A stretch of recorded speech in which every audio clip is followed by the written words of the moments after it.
which means that the articles are available for free. You no longer need the library. You no longer need the subscription. Um, there's still other parts that you still do need. We've certainly experienced how much the internet could change our life over this past month with COVID. It's had unintended consequences for all of us, both positive and negative. Hopefully, we can dwell on some of the more positive. And I would say open access has done the same. It's had positive and negative. And it's important to know with every advance that there's coevolution of pathogens that take advantage of that. I guess looking at that from the standpoint of being a pathologist, that they diminish the benefits, and it's important to minimize their impact. That's what laws and good practices can do to minimize the impact of things that develop in a negative way to challenge things. So the most glaring of this negative impact is not the only one, but the most important one, and the one we're going to concern ourselves with today, is the predatory journal. My talk will provide an historical context of the balance between authoritative validation, such as the peer review process and other means, and the freedom of emergent ideas, which is also a critical milestone of scientific research.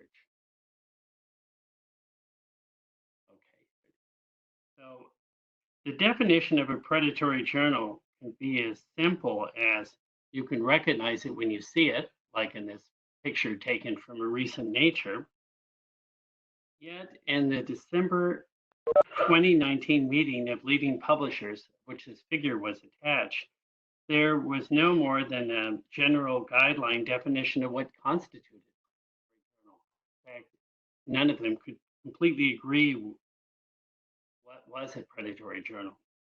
And I'll return to this at the end of my talk of some guidelines that help one be able to define what it looks like. It isn't always as clear as this picture. And if you're looking for something that's 100% clear, membership in the Committee on Publication Ethics, PubMed listing, Web of Science listing, or other types of memberships actually do not assure that a journal is not predatory. It really has to do with their intention in publishing for the long term. And I think that from my own perspective, the best way to understand why predatory journals emerge can benefit from examining the history of scientific publishing, coinciding with the last time there was a major change in dissemination of information. You have to go back over 500 years ago when the printing press came about, which played a major role in the Renaissance and eventually the Enlightenment. This opened up an era of broad dissemination of ideas and relatively unrestricted authority, and it mirrors some of the changes we're now seeing of even more unrestricted control of dissemination of information.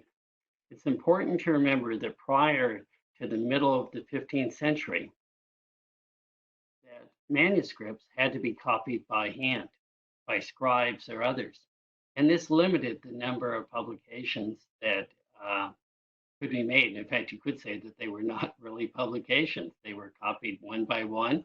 And because of this labor-intense motion to produce them, they would only be available to those in power, such as those that were controlled by the church in the case of Europe, or royalty.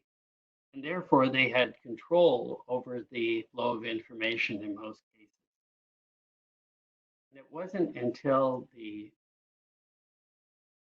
mid 15th century that Gutenberg invented movable type, which was a major change in the way information was disseminated. In fact, this later was said by Mark Twain in the early 20th century that the world of today, good and bad, owes most of what it is to Gutenberg. Couldn't picture scientific publication or most technology without the dissemination. because prior to the printing press, uh, pages were probably produced at a couple a day. And with the printing press, they were produced in hundreds per hour. And the basic flow of the printing press was the same all the way into the late 20th century before the electronic age. People were still laying down type in some format by some mechanical means and moving paper across it. And this led to a rapid increase in publication. These are just printed copies, but there, even if you looked at manuscript papers, there were only really a very, very small amount of them, and again, very restricted in distribution. And by the 18th century, 1700s, you have 1 billion printed books, which means that they were available for most people throughout the world. Most of the educated people would have books, would have information. This is also the situation marks the increase of publications generally throughout the world, which double every 9 years. It's also important to remember the Gutenberg Bible had more of an effect than just printing a bunch of books. The most famous work of the Gutenberg was the Bible, and that played a major role in disseminating information about religion and was no longer restricting it just to the clergy. And subsequently, having a broader knowledge of what the Bible said led to Martin Luther's rebellion and the Reformation, all coming from printed work. It's important to remember that the Gutenberg didn't start as a rebel against the Catholic Church. First things he printed before the Bible were indulgences that the church was selling to finance their various activities. So again, unintended consequences, something that's good. So with this, it was really important that the authority figures had some control over what was printed. And how can you have control over what's printed when anyone can have a print shop and suddenly produce thousands of copies of something, distribute them at low cost? And so that would be in the news, but science also utilized this. The most famous case was Galileo Galilei, who promoted the ideas of Copernicus that the sun was at the center of the solar system and Earth revolved around it. And the church was not so much tied to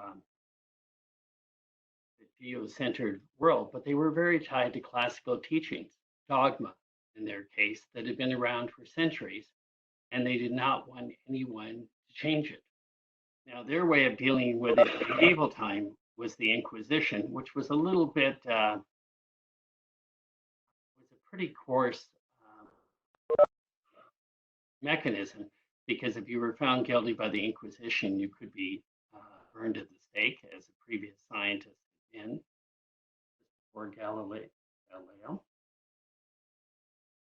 And it's an important element of science, is that science is part of a discontinuity of paradigm shifts, finding new things based on evidence rather than dogma.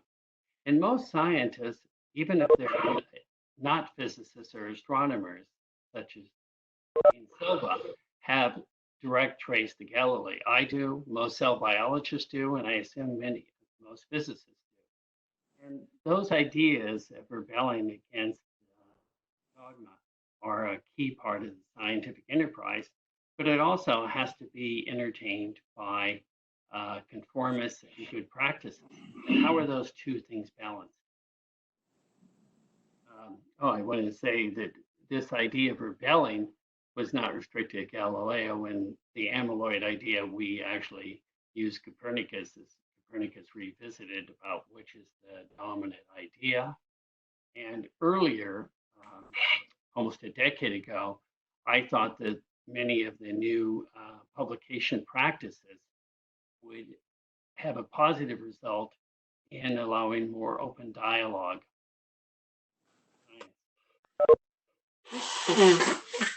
So instead of burning everyone at the stake, there was another mechanism used for approval, and that was the imprimatur. The imprimatur arrived at exactly the time of the printing press because it means to imprint. It's an approval normally associated with the Catholic Church and church doctrine, but is not at all restricted to it. Because if you look at what happened is that the authority of the church over time for natural philosophy moved to scientific academies, academies of the most learned people in that country or that region. And they also followed a similar rule of imprimatur, in fact, using the same word, permission to imprint. In this case, the oldest scientific society, continuously running scientific society, the Royal Society, giving its imprimatur to Sir Isaac Newton's Principia Mathematica, one of the most important books of that time period. And as noted by those people in biology, John McCarry noted that this book was actually written during the time of quarantine and the plague in London. Maybe we will have a similar result in the college. So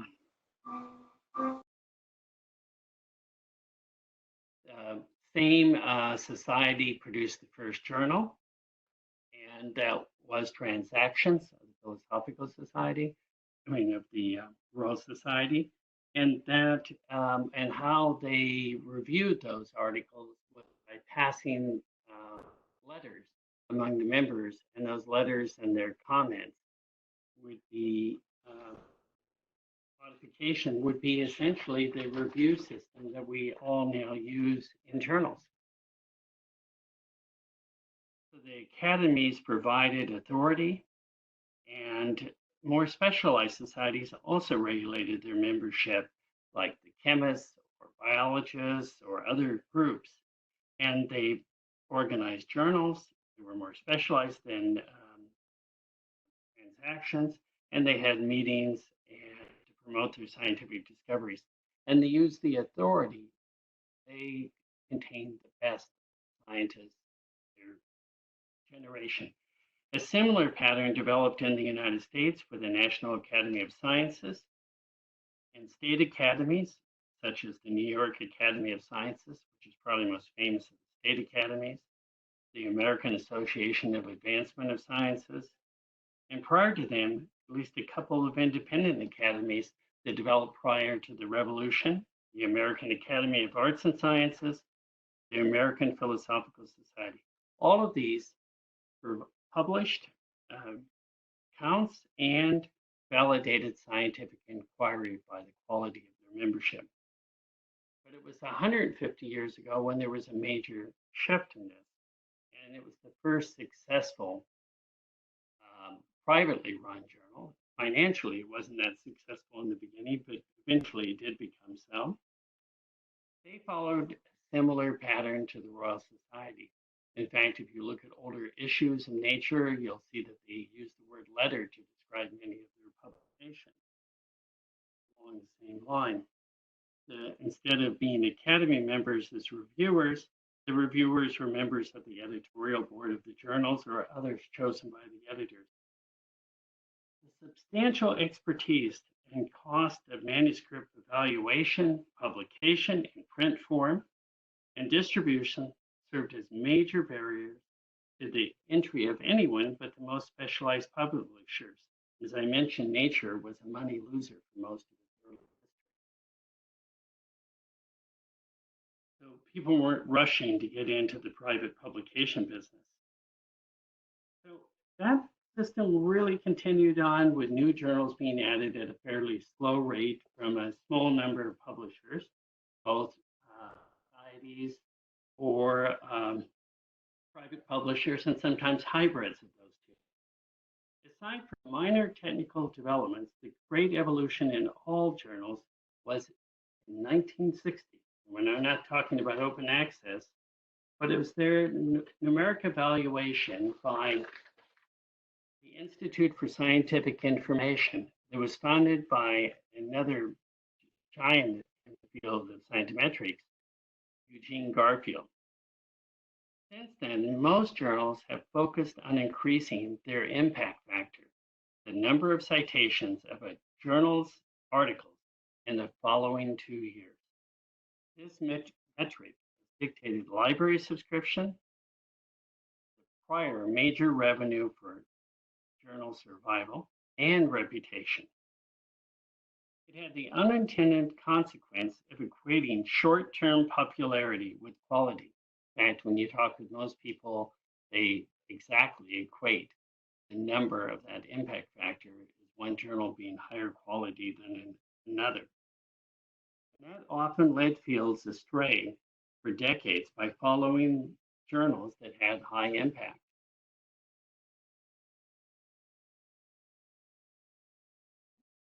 With any of those issues occurring, all of this still worked in equilibrium and confluence with technology up to the late 1990s and early 2000. And that's when people were becoming disenchanted with the current publication system because it was rather slow and the contents of the work were behind paywalls. Unless you were in a university that had a subscription to the journal or had a subscription yourself, you couldn't get access to the material. And it was Harold Varmus, director of the NIH at that time, who was particularly concerned about it. Second, many scientists in fields like physics and computer science were beginning to provide access to data in the public domain prior to publication, and there's particular archives replacing it, or they primarily published through meetings, all of which were much faster than at the time, spending 6 to 8 months at the best before the material was available, and then only available to those that had a subscription by some means. So those efforts led to a major consensus statement by a number of open access advocates beyond Varmus.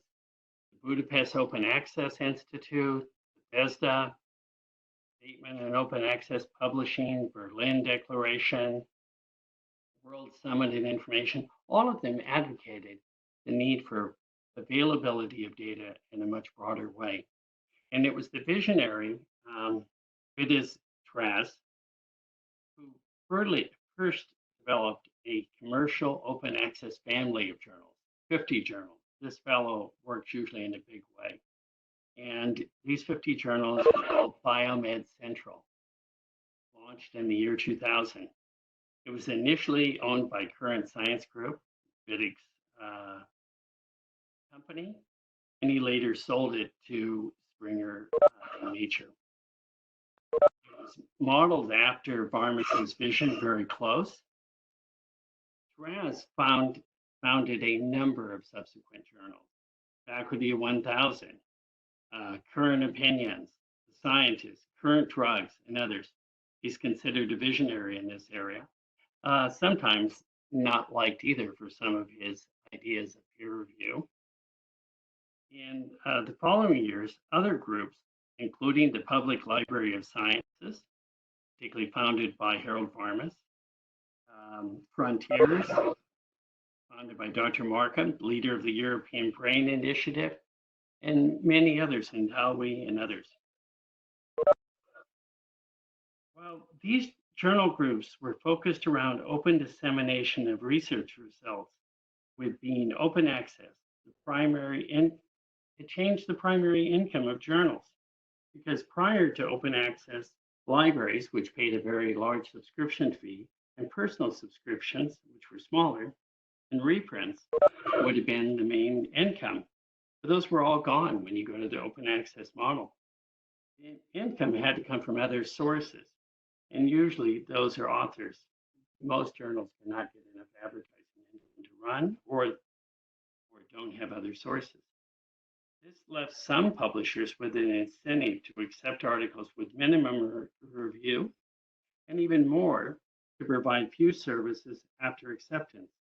Simply, the authors, they already had the money of the authors. There's no need to continue to supply exactly what they need. And buyer beware. But it's important to remember charges up front are also true at many traditional publishers. Um, it's not unusual in the past to charge for submission charges, each charges if they exceed a certain size, or even if they don't, reprints previously, and color figures. All of those were still part of the pack. It's mainly that people were concerned about delivering a poor product in the final result, poor peer review, and poor product. With open access publishing, just like was the case for the printing of indulgences in the Bible by Gutenberg, it had laid the track for the Reformation. Open access had unintended consequence, primarily because it greatly lowered the resources you needed to enter scientific publishing. All you needed was a website and one or maybe one person sitting in an office somewhere to process the articles.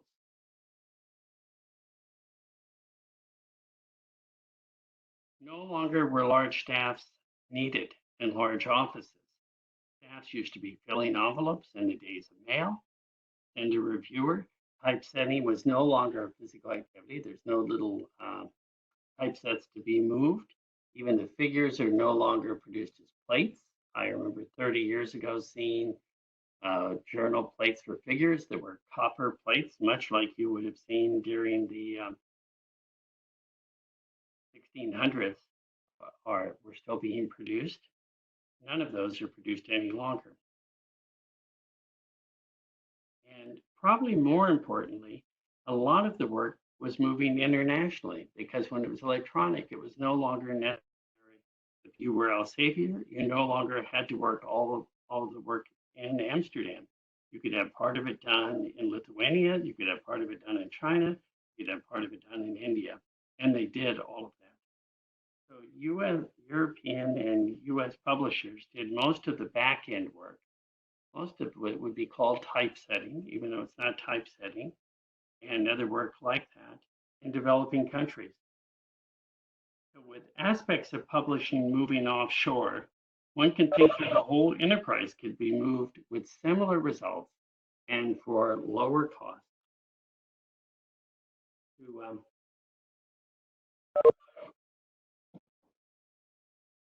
developing countries. Yet many open access companies locating in developing countries did not have the historical organization and importantly, financial backing to develop solid peer review and even more manuscript processing, such as corrections when authors need to make changes or retracting when there's some issues. There's no follow-up. And you can read some stories about this in that recent Nature article in December. Now, while some of the publishers like Bentham Press followed a rather traditional model focusing on indexing and increased impact factor, others like Omics followed unique business models that were greatly under-resourced in skill and capital. To bring ethical standards to the emerging open access journals, the Committee on Publication Ethics, COPE, formed to set guidelines. Similarly, PubMed, Web of Science, and others set standards with varying degrees of success for indexing. They became much more restrictive in open access, although I think that they were a little bit more lenient when they had a nature name associated with them, but they were very careful about indexing them. In 2015, the term predatory journal was coined by Jeffrey Beal. He used 26 criteria to define this predatory journal. Not all 26 needed to be fulfilled, But based on those 26 criteria, which you can read about, he published Beale's list of those that he judged as not following the guidelines. Importantly, he listed Frontiers Journal, a very prominent publisher. Many people at UTSA are publishing in Frontiers journals over the years. They were on the list and promptly sued Beale and the University of Colorado, resulting in the list being removed. This issue arose because finding what is a predatory journal is difficult. It's somewhat subjective, even though you can say everybody can recognize a wolf. And the increasing competition among journals, and there is tremendous competition, has led many to follow similar paths to predatory journals. Even the most established ones have many of the same similarities. Prominent journals also solicit articles when you're not expecting it, and many of the other same pathways. And as an example, Nature is the owner of Biomed Central, as I mentioned earlier. It's a partial owner of Frontiers. Maybe that plays a role in why they had the resources to sue. And they founded their own open access journals, such as Scientific Reports and Nature Communications. The American Association of Advancement of Science, the one that published Science Advances, online only, and numerous well-respected professional societies also have launched open access journals. So if you look here on this graph, you'll see that many of these large journals come and go. PLOS ONE was actually at one point more profitable than all the thousands of journals Xavier publishes because they had lower overhead. And but now it's been in decline because of a number of internal problems. And the ones that Nature has launched are continuing to do very well because of their organizational skills. Now there is a major movement ahead to make all journals open access. And by this I mean open access having no print version at all.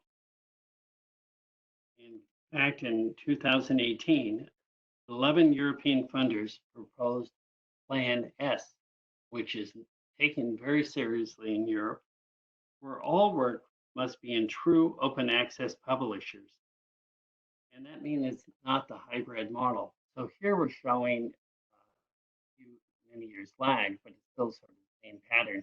These are journals that have primarily print content in which they have open access content embedded in it. These are those that have open access and are not charging for it. And these are those that have open access and have a charge in front of it. And you can see those are the ones that are growing the most because of the model of open access. You have to have an income source. This particular model can exist, but if there's pressure to remove it, it's going to decline.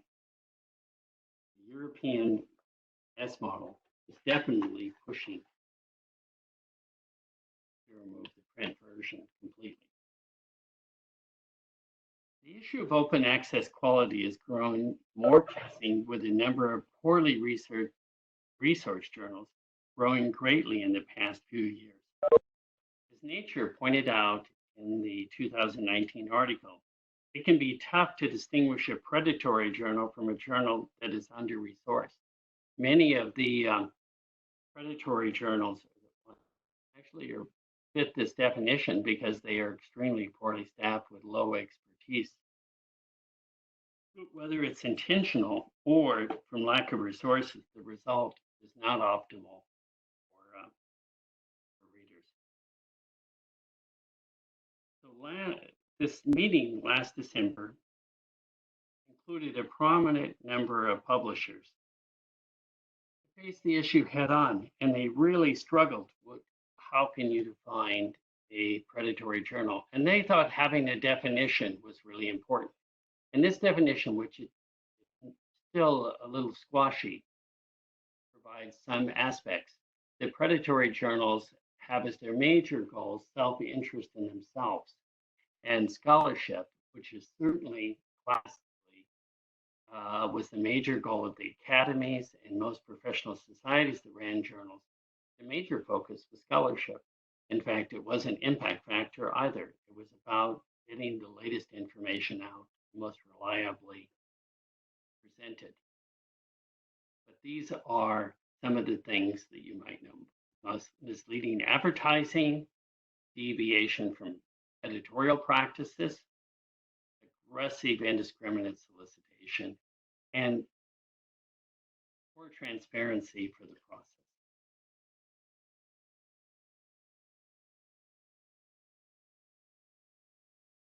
There's a simpler process I think that any faculty member um, can use to be able to pick journals, to be able to figure out whether they fit what you're looking for in terms of disseminating your work. Fitting what Dean Silva asked me to cover is you can think of your work when you're putting it together and what is the substance of that work? Why would one want to read it? And who are the readers that you want to read it? That's related to a society. It may be that would be the best, but you can also think of a private one. And then you should look whether similar work is appearing there, whether the editorial board includes people that you consider to be highly respected in your field. And then check further. Look at their website. Not whether the website's well designed only, but do they have a telephone number you can call? You may want to even call it to check. Some of the predatory journals, it's impossible to get to them because they probably don't have the money to pay somebody to be there. So checking whether there's an address, whether there are people that look like they're there, whether they have offices, places they can contact. And after all of these things line up, that it fits the scope you're interested in, it seems to have most of the points. There's a specific checklist here that I won't go over each one. It's not necessary that all the things check out, because even for the best journals, there may be not an agreement for you. Then you should consider submitting. If you submit it to a poorly run journal, your article can be kind of harpooned there and not be able to move forward. So all this argument is talking about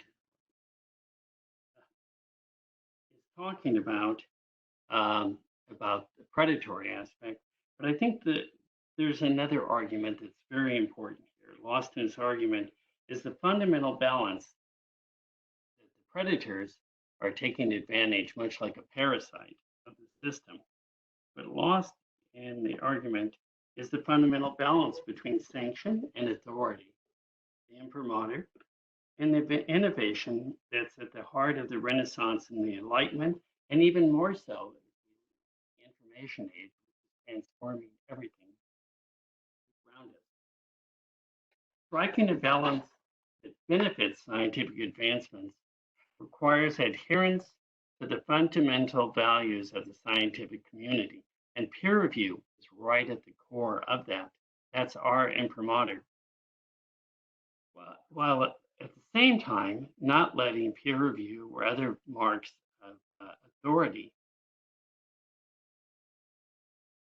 block development of ideas that change the center of the universe. So thank you very much for the attention.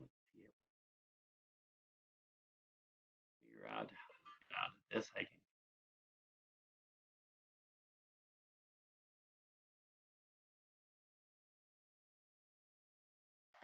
Okay, well, thank you, George. If you've come to the end of your, have you come to the end of your prepared remarks? Excellent.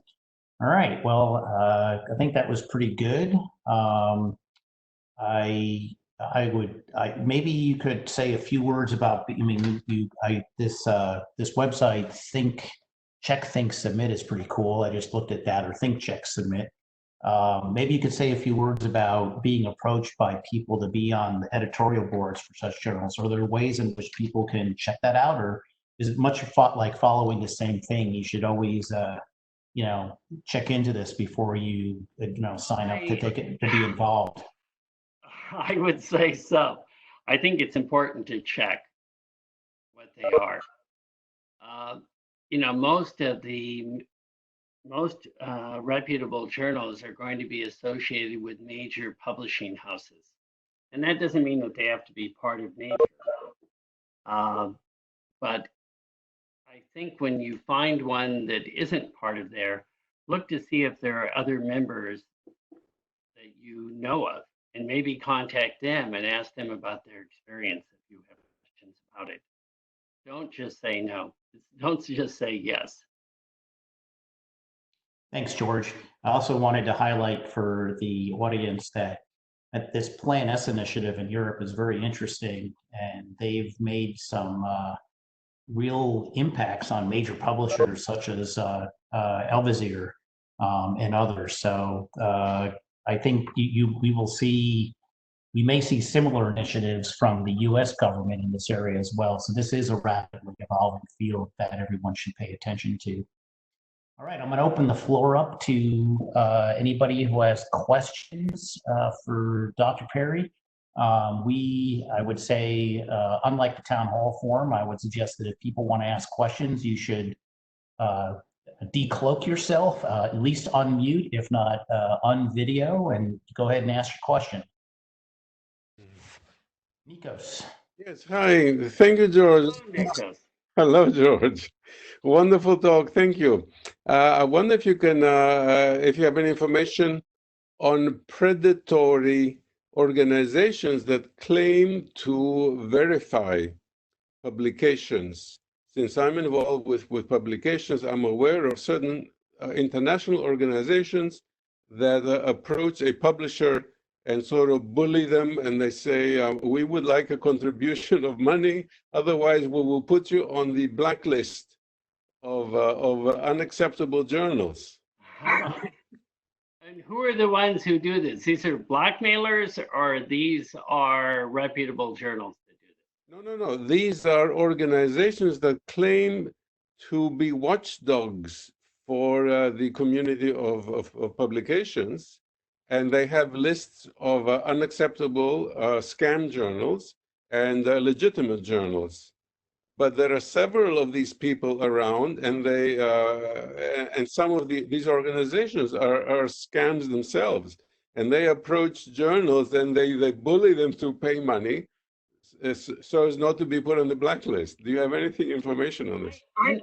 I don't have a huge amount of information exactly what you're saying, but this is what some journals that are characterized as predatory claim that Beale did.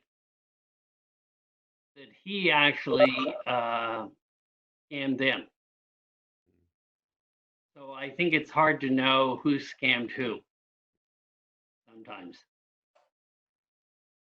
Yes, okay. Well, I have information not about the classic case, but about other smaller journals that were bullied by these international organizations.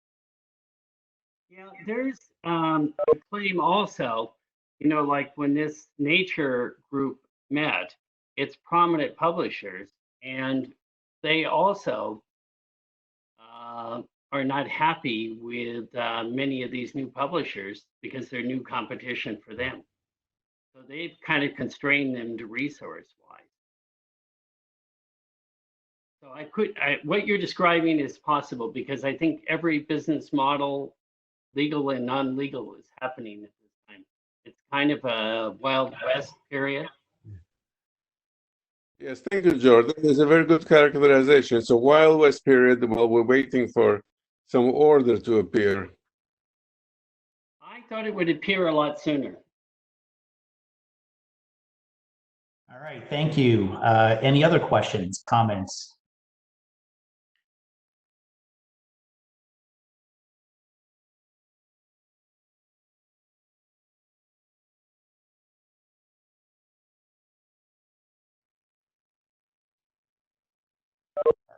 I have another question then. Go ahead. Excellent. Both George and the Dean, David Silva, some high-class legitimate journals charge page charges of several thousand Swiss francs. Where do we get that if we get a paper accepted? All right. Well, I won't let, since George is no I'm longer the definitely dean, I'm going to let George off the hook on that one and say that, yeah, I think this is a serious question. I know that in astronomy and astrophysics, it's one of those things where we often have to, add that expense into our grants if the agency actually allows us to do that. There's in some sense, the agencies want us to publish in something like the Astrophysical Journal, which is the most highest impact journal in astronomy and astrophysics, but there are journals like the monthly notices, the Royal Astronomical Society, which are in fact do not have page charges, and so there's kind of a tendency for people to want to publish there, and there's some tension there. So, I mean, it's also true that in I would say some astronomy departments or some astronomy centers, and the one I ran is one of them. We actually provided a page charge account so that with my scientific staff, we could basically, if you will, offer that to them as a professional benefit. I think within our college, now that I'm wearing my dean's hat, I feel required to say resources are finite as always, but I think that I don't, I think if there's a situation, particularly someone who's an early career faculty member who's rising towards tenure, who really, needs to publish in some high published journal that has page charges, and, he or she are struggling for funding, they should, of course, approach the Associate Dean for Research, Jose Lopez Rebolda, or myself, and we should have a discussion. I mean, I want to make sure I'm enabling the professional development, especially for our more early career colleagues. For the rest of y'all who are a little bit more senior, that's a tougher conversation, but that's kind of where my head is at. Good question, though. Thanks. Yes, thank you, Dean Silva. If nobody else wants to ask any more questions, immediately I have a specific question for George, because the question that Dean Silva just answered is a way for the journal to keep going. However, the actual page charges of some of these prestigious journals are extraordinarily high. I don't see how this is justified. I mean, we're talking about several thousand Swiss francs, and it's just a big burden on whether the university pays or the grant pays. It's a lot of money. Do you have anything to say about it, George? Are these private publishers or are these society-based journals?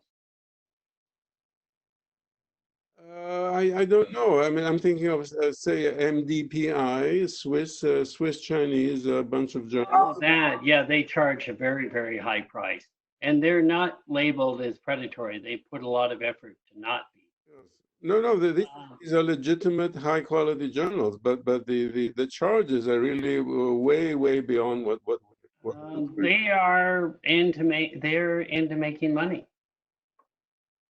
And some of the new journals that have formed, like them, that have successful business model and have enough funds to be able to do good peer review, because all these things cost a lot of money. You have to have staff in the journal office that's competent. You have to have people that know how to format the article. Eventually, it has to be distributed. It costs a lot of money. Does it cost $5,000 an article? No. Okay, thank you, George. Thank you, Dean Silva. You're welcome. Okay, unless there's somebody else who wants to jump in here, I want to thank Dr. Perry again for taking the time to prepare and give us this overview. And we'll be posting a video for this someplace so that people who couldn't be here have a chance to take a look at it. And yeah, please do pay attention to the kind of journals who are asking you for your time and where you're publishing, because it does have an impact on you and where everything's going. All right. Thank you, Dr. Perry. Thanks, everybody. Have a great afternoon. Be safe. Thank you, Dean Silva. Bye now.